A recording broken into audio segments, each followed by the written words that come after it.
Hello दोस्तों। आज का क्वेश्चन है rotate image leet code 48। Easy question है। अगर आपको थोड़ी सी 2D मैट्रिक्स आती होगी, 2D एरेज आते होंगे, देख लेते हैं। नहीं आते होंगे तो सीख लेंगे। ठीक है, तो इन्होंने क्या बोला, एक इमेज दी हुई है, उसको रोटेट कर दिया है। अब इमेज तो रोटेट करेंगे नहीं, कंप्यूटर वर्ल्ड में हम लोग नंबर्स ही रोटेट करेंगे। तो इन्होंने एक मैट्रिक्स दी है 3x3 की। ये आप पूरी मैट्रिक्स देख रहे हो। इन्होंने इसको 90 डिग्री रोटेट कर दिया है। मतलब तो एग्जाम्पल ले लेते हैं। इन्होंने दिया है 1 2 3 4 5 6 7 8 9, ठीक है। तो इसको रोटेट करते देखते हैं 90 डिग्री क्या हुआ, राइट में 90 डिग्री ऐसे घुमा दिया इन्होंने। ठीक है, अब नंबर्स की ओरिएंटेशन मत देखना, आप देख रहे हो आ तो ये रहा है ना। आपने अभी देखा यहाँ पे क्या आ रहा है, 1 2 3 4 5 6 7 8 9, वहां पे भी तो वही आ रहा है, 1 2 3 4 5 6 7 8 9। तो अब इसको रोटेट कैसे करेंगे? आपको ट्रांसपोज आता है? ट्रांसपोज क्या होता है? अगर नहीं आता है तो वो भी देख लेते हैं ट्रांसपोज क्या होता है। ट्रांसपोज क्या होता है? ट्रांसपोज क्या कहता है, रोज को कॉलम से चेंज कर दो और कॉलम को रो से चेंज कर दो। मतलब ये आपके सारे कॉलम्स हैं, नीचे जा रहे हैं जो, और रोज ऊपर वाली हैं। तो ये कह रहा है कि रोज को कॉलम में ले आओ। 1 2 3 रो है, तो 1 2 3 को हम कॉलम में ले आएंगे, तो 1 2 3। फिर ये रो सेकंड रो है तो सेकंड कॉलम बन जाएगी 4 5 6।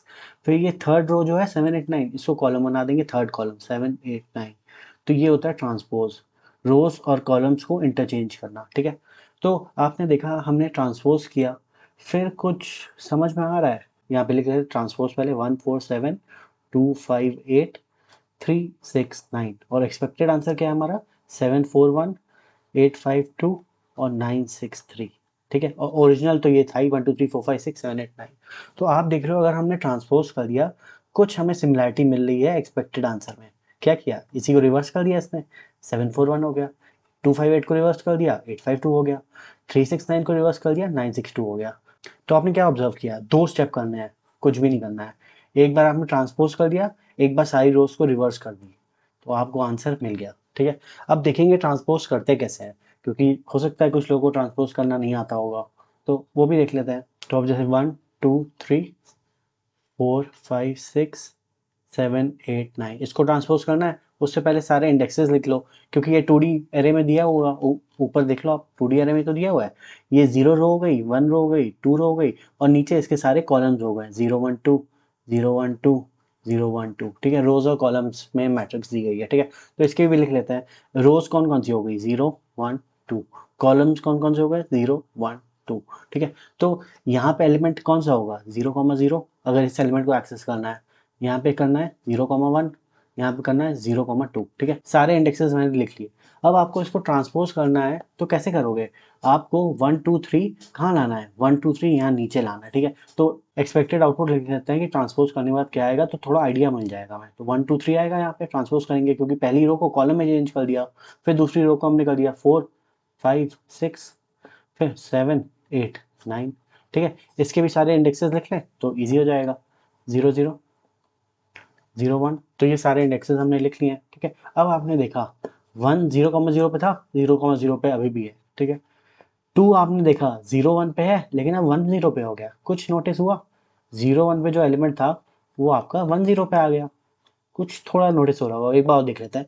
थर्ड एलिमेंट किस पे है, 0 2 पे है, और आ किस पे गया, 2 0 पे। अब आप देख रहे हो कि थोड़ा कुछ पैटर्न बन रहा है।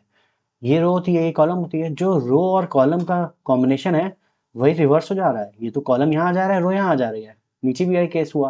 तो यही तो हमने देखा, एक पैटर्न बन गया कि रो और कॉलम को अगर हम इंटरचेंज कर लें उनके इंडेक्सेस, तो हमें ट्रांसपोज मिल जाएगा। लेकिन एक आपको मजा आएगी, जैसे 1 को आपने करा 0 0 पे, तो 0 0 पे रख, क्योंकि सेम इंडेक्सेस है। फिर 0 1 को आपने किससे एक्सचेंज किया, 1 0 से, तो 4 की जगह यहाँ 2 आ गया, 2 की जगह यहाँ 4 आ गया। ठीक है, 1 0 को 0 1 से स्वैप कर दिया। फिर आपने 0 2 को एक्सचेंज किया, 7 को चेंज किया किससे, 0 2 है, तो अब 2 0 से एक्सचेंज कर दो, तो 7 की जगह यहाँ 3 आ गया, और 3 की जगह यहाँ 7 आ गया। लेकिन अब आप फिर इस पे 1 0 पे आ गए, आप कहोगे फिर से एक्सचेंज कर दो। अब फिर से मैं एक्सचेंज करूंगा तो 4 कट के यहाँ पे 2 आ जाएगा, और 2 कट के 4 आ जाएगा, क्योंकि 1 0 को एक्सचेंज करेंगे 0 1 से, तो यही होगा ना। तो यहीं पे कंडीशन आ गई। अगर जो हमारा रो है वो जब तक कॉलम से छोटा होगा तभी तक एक्सचेंज करेंगे। इस केस में देख लो 0 1, रो 0 था, कॉलम 1 था, एक्सचेंज किया, मस्त हो गया। यहाँ पे रो बड़ी हो गई और कॉलम छोटा हो गया। हमने क्या बोला, जब तक रो छोटा हुआ कॉलम से तभी चेंज करते रहना भाई, वरना बेकार है, वरना तो फिर से वापस वही पोजीशन पे आ गया। 4 से चालू किया था, 4 से ही आ गया, वापस आ गया। ठीक है, तो ये इससे हमें कंडीशंस मिल गई, दो कंडीशंस। पहली, हमें हमेशा रो आपका कॉलम से छोटा रहेगा, तब तक ही हमें एक्सचेंज करना है। और दूसरी, रो कॉमा कॉलम को किससे एक्सचेंज कर दो, कॉलम कॉमा रो से, ठीक है। तो ये आपने कंडीशन देख ली। ये ट्रांसपोज कैसे करते हैं, रिवर्स करना तो सबको आता है, नहीं आता है तो पुराने वीडियोस आप देख लो, वरना आप कोई भी इनबिल्ट फंक्शंस भी ले सकते हो। तो इसका कोड देख लेते हैं डायरेक्ट। तो कोड क्या बोलता है, एक मैट्रिक्स दी हुई है यही, ठीक है। तो ये रोज हो गई 0 1 2, कॉलम्स तो आपके हैं ही 0 1 2 0 1 2 0 1 2, ठीक है। रोज और कॉलम्स हो गई। प्रिंट मैट्रिक्स एक मैंने फंक्शन बनाया ऊपर ऐसे ही, अभी दिखाऊंगा सिर्फ प्रिंट करने के लिए, देखने के लिए आंसर है सही है कि नहीं है।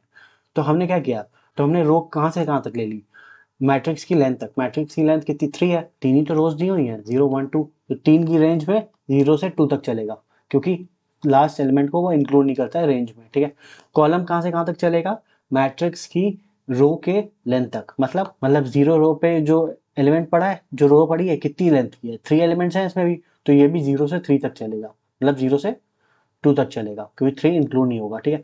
तो रो चलेगा 0 से 2 तक और कॉलम भी 0 से 2 तक चलेगा, ठीक है। ऊपर भी आपने यही देखा कि 0 से 2 तक ही चला रो और 0 से 2 तक ही चला कॉलम, ठीक है। तो वही हमने करा है, रो और कॉलम को इनिशियलाइज कर दिया है। अगर पहली कंडीशन हमारी क्या थी, रो कॉलम से छोटी है तो स्वैप कर दो, यही तो हम कर रहे हैं। ये देखो, row comma column, column comma रो से स्वैप कर देना है, वही ऊपर हमने करा, जो हमने आपको बोला वही स्वैपिंग कर दे रहे हैं हम लोग, ठीक है। तो ये पहली चीज हो गई, इससे आपका पूरा ट्रांसपोज हो गया। ये वाला जो हम ट्रांसपोज देख रहे थे, ये तो इससे हमने ट्रांसपोज कर दिया, रिवर्स नहीं कराया अभी। रिवर्स के लिए हमने यहाँ पे एक और लिख दिया है कि जितनी भी रोज हैं, यहाँ पे 3 रोज हैं, तीनों रोज को रिवर्स कर दो। तो पाइथन में तो बहुत इजी होता है स्लाइसर के थ्रू किसी भी एरे को रिवर्स करना, ठीक है। आप अपनी किसी भी लैंग्वेज में इनबिल्ट फंक्शन यूज कर सकते हो, वरना एक मेरा वीडियो है रिवर्स एरे का, वो आप देख लेना, तो आप खुद ही अपना फंक्शन बना सकते हो 2 पॉइंटर से, ठीक है। और फिर बाद में प्रिंट करा दिया है। तो इसको एक बार देख लेते हैं हम लोग। तो यही कोड है, रन करके देख लेते हैं। तो पहले मैंने क्या किया है, नॉर्मल मैट्रिक्स प्रिंट कराई है, फिर उसका ट्रांसपोज हमने देखा था कि पहली रो 1 2 3 है, वो कॉलम में कन्वर्ट हो गई 1 2 3 एज अ वर्टिकल कॉलम, ठीक है। तो नॉर्मल मैट्रिक्स हो गई, ट्रांसपोज हो गई, या ट्रांसपोज को रिवर्स कर देते हैं, 147 को 741, 258 को 852 और 369 को 963। क्या ये आंसर चाहिए था हमें, ऊपर देख लेते हैं।